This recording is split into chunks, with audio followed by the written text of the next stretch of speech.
अस्सलामुअलैकुम grade 6, how are you all? कैसे हैं आप सब? उम्मीद करती हूँ कि आप सब अपने घर पे बैठ के इन तमाम वीडियो लेक्चर्स को देख रहे हैं और इनमें दिए गए तमाम टास्क को कंप्लीट कर रहे हैं। माय नेम इज रदा Khalid and I will be guiding you through today's lesson. Students, हम आज बात करने वाले हैं यूनिट नंबर 8 के लेसन नंबर 3 के बारे में। हमने कुछ टॉपिक्स इस लेसन में से स्किप kiए हैं। मैं चाहती हूँ कि हम कुछ इंपॉर्टेंट टॉपिक्स पहले डिस्कस कर लें और बाद में हम उन छोड़े हुए टॉपिक्स को भी डिस्कस करेंगे। तो आज हम बात करने वाले हैं लेसन नंबर 3। आइए देखते हैं लेसन नंबर 3 किस बारे में है। यस ग्रेड 6, हम आज बात करने वाले हैं लेसन नंबर 3 के बारे में। लेसन नंबर 3 हमारा होगा रीडिंग के पार्ट के बारे में, जो कि है नॉन फिक्शन टेक्स्ट की रीडिंग।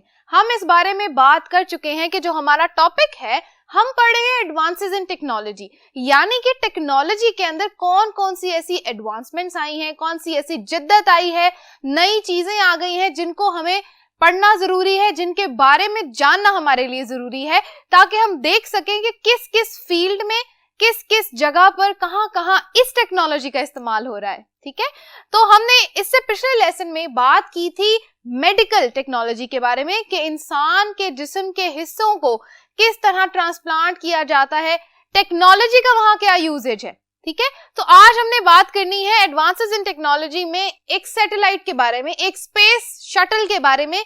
यानी हमने देखना है कि एक फीमेल एस्ट्रोनॉट कहाँ चली गई है, स्पेस में चली गई है, और टेक्नोलॉजी ने उनको वहां तक कैसे पहुंचाया, वहां जाके उन्होंने क्या बातें की, क्या चीजें देखी, क्या एक्सपीरियंसेस किए, उन सब चीजों के बारे में आज हम पढ़ने वाले हैं। तो आज हम बात करेंगे, हमारा जो टॉपिक है it is an incredibly magical place, इसके बारे में। यानी कि ये जो टाइटल दिया गया है ये उस ईमेल का टाइटल है जो किसने लिखी है? हाँ जी, जो हमारी उस फीमेल एस्ट्रोनॉट ने लिखी है स्पेस से, जिनका नाम है लॉरेल। तो लॉरेल ने क्या किया है, स्पेस से ईमेल लिखी है अपने फेलोज को, अर्थ में यानी जमीन पे रहने वाले उसके जितने भी फेलोज हैं, पूरी दुनिया को एड्रेस करते हुए, बताते हुए उन्होंने अपने एक्सपीरियंसेस के बारे में ये ईमेल लिखी है। तो आज हम इस बारे में बात करने वाले हैं। एक बात मैं आपको बताती चलूं, आज का जो लेसन है वो है पेज नंबर 182 से लेके 184 तक, 3 पेजेस पे जितनी भी इंफॉर्मेशन दी गई है ये सब आज के इस लेसन में पढ़ेंगे। हम जानते हैं कि रीडिंग का टॉपिक हमारे पास दिया गया, तो वोकैबुलरी को करना कितना जरूरी है। हाँ जी, तो सबसे पहले हम वोकैबुलरी डिस्कस करते हैं। अच्छा, मैंने कुछ यहाँ पे वोकैबुलरी के जो वर्ड्स हैं वो यहाँ लिखे हैं, कुछ आपकी बुक में आपके टेक्स्ट के बाद भी दिए गए हैं, उनको आपने खुद पढ़ना है। मैंने आपको इस पूरी ईमेल से पहले, यानी ईमेल के अंदर जितने वर्ड्स थे, मुश्किल थे, मैंने उनको यहाँ लिख के उर्दू मीनिंग भी साथ लिख दिए। तो आइए इसको डिस्कस करते हैं। Number 1 word is magnificent. Magnificent, हमने ये वर्ड पहले भी पढ़ा है। मैग्निफिसेंट मीन शानदार, एक्सट्रीमली ब्यूटीफुल, ऐसी चीज जो बहुत इंप्रेसिव है, बहुत खूबसूरत है, उसको हम कहते हैं मैग्निफिसेंट। ये एक एडजेक्टिव होता है। Number 2 perspective. पर्सपेक्टिव नजरिया, पॉइंट ऑफ व्यू। हम कहते हैं ना हमारा ये पर्सपेक्टिव है, यानी हमारा ये पॉइंट ऑफ व्यू है, हम इस तरीके से इस चीज को देख रहे हैं, हमारा अपना जो जहन हमें बता रहा है, तो हम कहते हैं हमारा नजरिया ये है, हमारा पर्सपेक्टिव ये है। ठीक है। इनक्रेडिबल, इनक्रेडिबल, खूबसूरत या उम्दा, ऐसी चीज जो बहुत इंप्रेसिव है, उसको कहते हैं इनक्रेडिबल। ठीक है। Number 4 horizon. होराइजन यानी उफक। उफ कहते हैं ऐसी जगह को जहां पे the point where sky and earth meet, जहां पर जमीन और आसमान मिलते हैं। ऐसा कैसे हो सकता है? ऐसा इस तरह हो सकता है, जब आप देखें, अगर आप किसी सीनरी को देख रहे हैं या आप किसी एक खुले मैदान में खड़े होके देखें, तो आपको लगेगा कि जमीन जो है वो एक जगह पर जाके रुक रही है, एक लाइन सी बन रही है, और वहां पर क्या नजर आ रहा है आपको? उसके ऊपर से क्या नजर आना शुरू हो जाता है? उसके ऊपर से आपको क्या नजर आता है? आपको नजर आता है पूरा आसमान। तो जमीन आसमान जहां मिल रहे हैं, वो जो एक थिन लाइन बनती है ना, उस लाइन को, इस पॉइंट को कहते हैं उफ्क, यानी कि होराइजन। इसका मीनिंग एक और तरह से लिया जाता है, अगर हम कहें कि हमारी नजर की हद या हमारी सोच की हद इस होराइजन तक है, तो हम कहेंगे कि आपकी सोच की होराइजन ये है, आपकी सोच की हद ये है। ठीक है, एक्सटेंट ये है। Okay, next word is city glow, शहरी रौनक।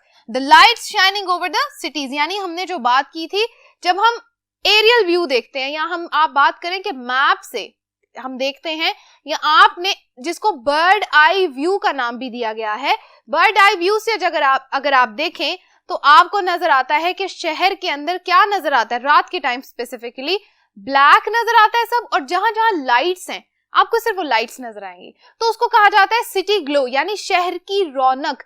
रौनक कैसे होती है? शहर में बाजार होते हैं, घर होते हैं, लाइटें जल रही होती हैं सब जगह। तो जब आप देखते हैं एरियल व्यू से, बर्ड आई व्यू से, तो आपको क्या नजर आता है? रौनक। आप कभी किसी हिल स्टेशन पे गए होंगे तो वहां आपने खड़े होके, जब उस हिल के ऊपर खड़े होके नीचे शहर की तरफ देखा होगा, तो वहां आपको लाइट्स नजर आई होंगी, ठीक है? तो उन लाइट्स को कहा जाता है सिटी लाइट्स, ठीक है? सिटी ग्लो या सिटी लाइट, या आपको शहरी रौनक भी कह देते हैं। Okay, number 6, dunes. ड्यून्स कहते हैं रेत का टेला, यानी आप कहें कि आपने जैसे सहरा में देखा होगा रेत के टेले बने हुए होते हैं, ठीक है? उनको कहा जाता है ड्यून्स। इनको इस माने में भी लिखा जाता है डेजर्ट्स या प्लेन्स, ठीक है? हमने सोशल स्टडीज में बहुत अच्छे से डिस्कस किया हुआ है डेजर्ट्स क्या होते हैं, प्लेन्स क्या होते हैं, ठीक है? स्कार्स ऑफ ह्यूमैनिटी, ये जो फ्रेज है स्कार्स ऑफ ह्यूमैनिटी, इंसानियत के दाग, इसका आप देखें कि लफ्जी मीनिंग है, लेकिन इसका मतलब क्या है? Marks made by humans on earth. जितने भी इंसान इस दुनिया में रहते हैं, हर इंसान ने इस दुनिया के ऊपर, अर्थ के ऊपर अपना मार्क बनाया हुआ है। कैसे बनाया हुआ है? हाँ जी, अपनी टेरिटरीज बनाई हुई हैं, कैसे बाउंड्रीज बनाई है, कंट्री की बाउंड्री है, सिटी की बाउंड्री है, और इसी जगह पर, इसी अर्थ पे रहने वाले लोगों ने क्या किया हुआ है? अपनी जगहों के ऊपर अपनी मर्जी से क्या की है? काश्त की है, अपनी मर्जी से वो रह रहे हैं। इसका मतलब है कि आपको निशान नजर आ रहे हैं कि यहाँ पर ह्यूमैनिटी रहती है, यानी इंसान रहते हैं। जैसे दूसरे प्लैनेट्स पे आप देखें तो वहां पे आपको स्कार्स ऑफ ह्यूमैनिटी नजर नहीं आते, वहां पे इंसानियत नहीं नजर आती ना, पीपल नहीं होते, ह्यूमंस नहीं होते। तो यहाँ पर अर्थ के ऊपर स्कार्स ऑफ ह्यूमैनिटी का मतलब ये है कि इंसानियत का होना, यानी इंसानियत के होने के आपको क्या नजर आते हैं? आसार, ठीक है? तो उन बातों को हम कहते हैं स्कार्स ऑफ ह्यूमैनिटी, यानी इंसानियत के मार्क्स, ठीक है? आई होप यहां तक की बातें आपको समझ आ गई होंगी, ठीक है? बाकी के वोकैबुलरी को भी डिस्कस कर लेते हैं। Number 8, crescent moon. क्रेसेंट, इसको हम क की साउंड लेंगे, सी की साउंड नहीं लेनी, ठीक है? क्रेसेंट मून, हलाल चांद, हाफ मून। आपने जब ईद का चांद आप देखते हैं तो आपको हाफ मून नजर आता है ना, ऐसे, हाँ जी, तो that is called crescent moon, ठीक है? या क्रेसेंट भी बोलते हैं इसको, crescent moon. Okay, number 9, inevitable hiccups. Inevitable hiccups, नागजीर हालात, अनअवॉइडेबल सिचुएशंस। आपकी जिंदगी में कभी कभी कुछ ऐसे हालात भी आ जाते हैं जो आप कहते हैं कि इनको गुजारना मुश्किल हो जाता है। तो नागुजीर का मतलब है, ये जो वर्ड है ये हमें बता रहा है कि गुजरना मुश्किल है, ऐसे हालात को गुजारना मुश्किल है। तो नागुजीर हालात मतलब बहुत मुश्किल हालात होते थे ना, डिफिकल्ट सिचुएशन, सर्कमस्टांसेस जिंदगी में आ जाते हैं, तो हम उन हालात की बात कर रहे हैं, ठीक है? Okay, number 10 is complicated. Complicated undertaking, an extremely difficult task to perform, यानी इतना मुश्किल काम है जिसको करना ही बहुत मुश्किल है। इन दोनों बातों को आपके टेक्स्ट में एक ही सेंटेंस में लिखा गया है, ठीक है? आपने इस चीज को याद रखना है कि इन दोनों का मीनिंग एक तरह से लिया जाता है, यानी ऐसे मुश्किल हालात जिनको गुजारना क्या है? मुश्किल है। अब जिस सिचुएशन में वो हालात आएंगे तो वो सिचुएशन भी तो मुश्किल होगी, तो उस सिचुएशन को कहा जाता है कॉम्प्लिकेटेड अंडरटेकिंग, यानी उस काम को कहा जाता है कि वो कॉम्प्लिकेटेड अंडरटेकिंग है, काम है, जिम्मेदारी है, क्या है? बहुत मुश्किल वाली। अच्छा, ऑसोफेगस, पीएच की साउंड एफ की आएगी, तो हम इसको पढ़ेंगे ऑसोफेगस मींस खुराक की नाली, फूड पाइप। ये जो आपका फूड पाइप होता है ना, जहां से आप अपने माउथ से खाते हैं और आपके फूड पाइप से वो स्टमक तक जाता है डायरेक्ट, तो उसको कहते हैं ऑसफेगस, ठीक है? नॉन एग्जिस्टेंट, मौजूद ना होना, नॉट रियल, नॉट प्रेजेंट, एक चीज जो एग्जिस्ट ही नहीं कर रही, अनएग्जिस्टेंट, नॉन एग्जिस्टेंट, पता नहीं चल रहा, ठीक है? बीम्ड, चमकना, शाइन ब्राइटली, glided over, फिसलना, to move smoothly and continuously. आप देखते हैं कि जब आप किसी चीज को एक सरफेस से दूसरी सरफेस तक आहिस्ता से ग्लाइड कर दें, हल्का सा पुश कर दें, तो वो आहिस्ता आहिस्ता स्लिप होती हुई जाती है, ठीक है, तो उसको कहते हैं हम ग्लाइड ओवर, यानी स्लिप होना, फिसलना, किस तरह, स्मूथली और कॉन्टिन्यूअसली, ठीक हो गया। यहां तक के जो वर्ड्स थे बच्चों, ये आपके टेक्स्ट के अंदर यानी उस ईमेल के अंदर लिखे हुए थे। मैं चाहती हूं कि अब आप इस वीडियो को पॉज करके इन वर्ड्स को यूज करते हुए क्या करें, जल्दी से उस ईमेल की रीडिंग कर लें, ताकि हम मिल के सॉल्व कर सकें रीडिंग फॉर अंडरस्टैंडिंग के कुछ क्वेश्चंस को।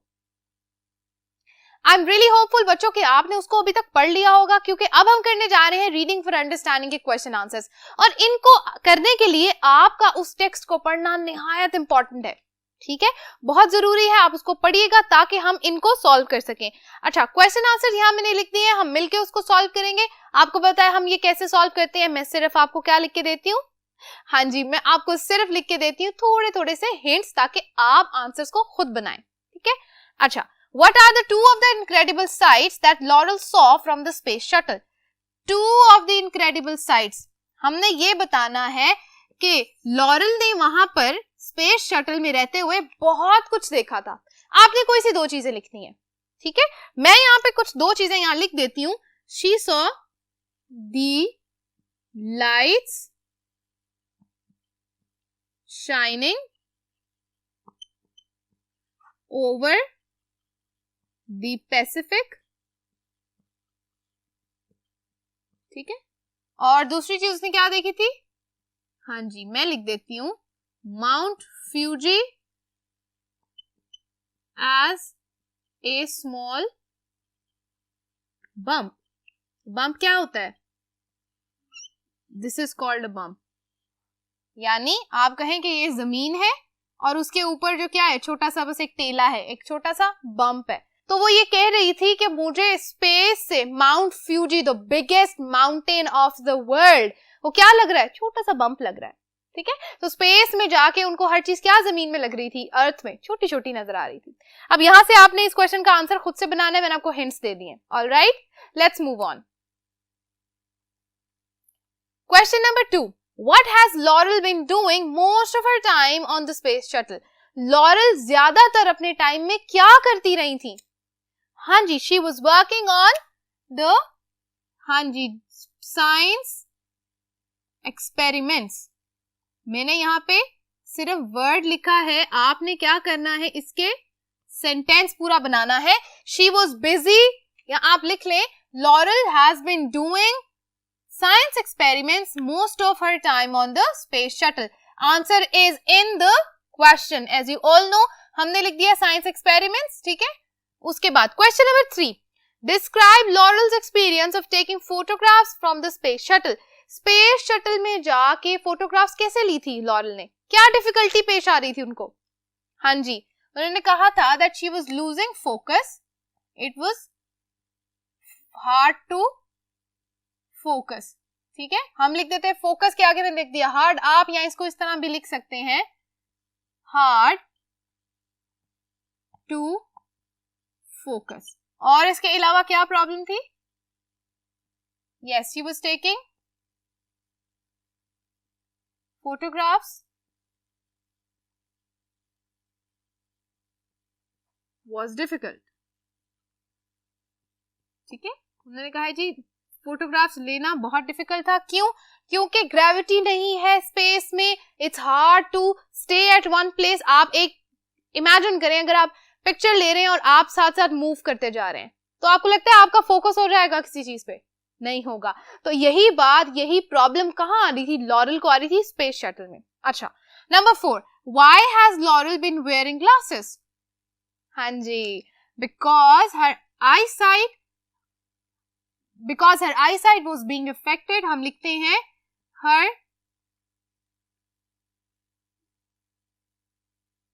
near sight was affected, क्या था, उनकी करीब की जो नजर थी वो क्या थी, अफेक्ट हो गई थी। करीब की नजर उनकी किस वजह से खराब हो गई थी, क्योंकि फोकस नहीं बन रहा था ना किसी चीज के ऊपर। हमने बात की थी ना कि हर चीज फ्लोट कर रही थी स्पेस में, तो उनके लिए फोकस रखना किसी चीज के ऊपर बहुत मुश्किल था। तो क्या हुआ, उनकी आईसाइट खराब हो गई। अच्छा, question 5, how successful have the scientific experiences carried out on the shuttle been. इन साइंटिफिक एक्सपीरियंसेस यानी जितने भी उन्होंने साइंस एक्सपेरिमेंट्स किए थे वहां पर स्पेस शटल के अंदर, वो कितने सक्सेसफुल थे। लॉरेल ने अपनी ईमेल में बताया है कि उनके एक्सपेरिमेंट्स कितने जो है वो सक्सेसफुल थे और कितने नहीं थे। जी, all the goals were almost met, या आप लिख सकते हैं all the goals, scientific goals और scientific experiences were almost met और वर डन मोस्टली। किसी भी तरह आप आंसर को लिख सकते हैं, मैंने सिर्फ एक क्लू लिखा है, ठीक है। अच्छा, what difficulties did Laurel experience with eating and drinking? हाँ जी, ईटिंग और ड्रिंकिंग में क्या प्रॉब्लम थी, हमने बात की थी इस बारे में जब हमने बात की थी फूड पाइप की। हाँ जी, तो let's write the answer. She had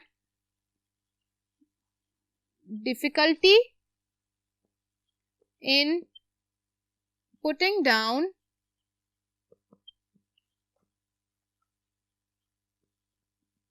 food through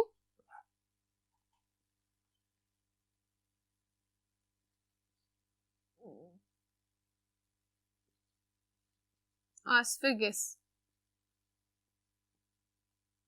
It was difficult to keep fluids in one place. हाँ जी, ये बात समझ आ गई। हमने ये पढ़ा था ना कि उन्होंने बोला कि it was difficult for us to keep the body fluids in one place, क्योंकि उनकी बॉडी क्या थी, कांस्टेंट फ्लोट कर रही थी। एस्ट्रोनॉट्स क्या करते हैं, कांस्टेंट घूमते रहते हैं स्पेस में, एक जगह रुके तो नहीं रहते जैसे अर्थ पे होते हैं। तो उस सिचुएशन में उनकी बॉडी के जो फ्लूइड्स हैं, यानी क्या है, आपकी बॉडी के अंदर फ्लूइड्स होते हैं ना, लिक्विड होता है बहुत सारा, तो वो लिक्विड क्या करता है, वो भी तो साथ साथ मूव कर रहा है। तो उस सिचुएशन में क्या होता है कि फूड आप खाते हो तो वो गले में अटक जाती है, खुराक की नाली फूड पाइप के अंदर रुक जाती है, नीचे पुश डाउन नहीं होती, ठीक है। तो ये सबसे बड़ी प्रॉब्लम उनको कहाँ आ रही थी, ईटिंग और ड्रिंकिंग में। लॉरेल को ये एक्सपीरियंस कहाँ पर हो रहा था, स्पेस शटल में। ऑलराइट स्टूडेंट्स, यहाँ तक हमारा आज का लेसन होता है खत्म। हमने आज मिलके देखी एक बड़ी मजेदार सी ईमेल जिसमें हमारी एक फीमेल एस्ट्रोनॉट कहाँ गई हैं, स्पेस शटल में बैठ के स्पेस में गई हैं। तो वहां से उन्होंने हमें ईमेल लिखी है और हमें बताया है कि वहां का उनका एक्सपीरियंस कैसा रहा। यहाँ तक हमारा आज का लेसन होगा बिल्कुल, यहाँ तक हमारा आज का लेसन हो गया बिल्कुल कंप्लीट। अब हम मिलेंगे अगले लेसन में जहां हम करने वाले हैं एक और नॉन फिक्शन टेक्स्ट के बारे में रीडिंग। तब तक के लिए अपना ख्याल रखिएगा, काम करते रहिए। अल्लाह हाफिज।